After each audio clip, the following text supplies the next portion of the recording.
तर आज मी मार्केटमधून आणलेला आहे मस्त असा चकला फिश आणि खूप मोठा होता आणि फ्रेशसुद्धा होता। तर चला पहिला याला आपल्याला साफ करून घ्यायचं आहे।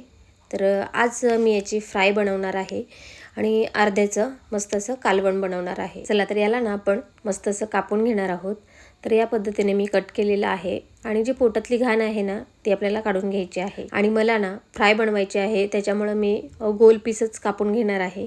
तर या पद्धतीने मी मस्त असे कापून घेतलेले आहे आणि जी शेपटाकडचा भाग राहतो आणि डोक्याचा तर ह्याचं मी ना रस्सा बनवणार आहे।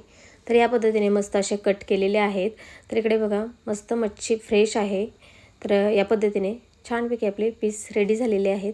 तर हे आपण ना प्लेटमध्ये काढून घेऊ आणि स्वच्छ पाण्याने धुवून घेऊ आणि जो डोक्याचा भाग आणि शेपटाचा भाग होता तो मी काढून ठेवलेला आहे कारण याचा मी रस्सा बनवणार आहे।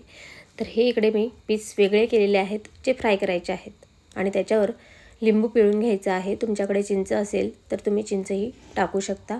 तर या पद्धतीने मी लिंबू पिळून घेतलेला आहे। त्याच्यानंतर चवीनुसार मीठ, हळद, गरम मसाला आणि तिखट मसाला। तिखट मसाला तुम्ही आवडीनुसार घालू शकता कमी जास्त। तर हे माझे घरगुती मसाले आहेत।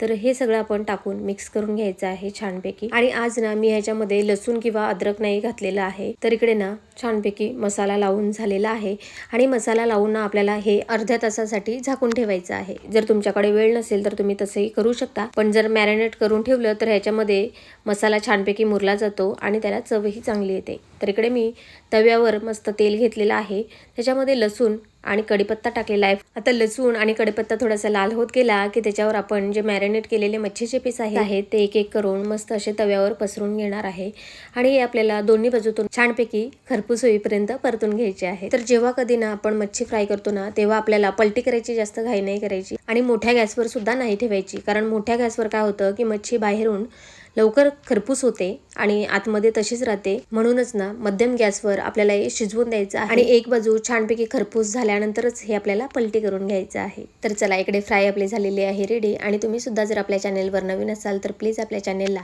लाईक करा, शेअर करा आणि सबस्क्राईब करायला विसरू नका। आणि हा फेसबुक पेजवर जर बघत असाल तर प्लीज आपल्या पेजला फॉलो जरूर करा। भेटूयात नेक्स्ट ब्लॉगमध्ये, तोपर्यंत बाय बाय।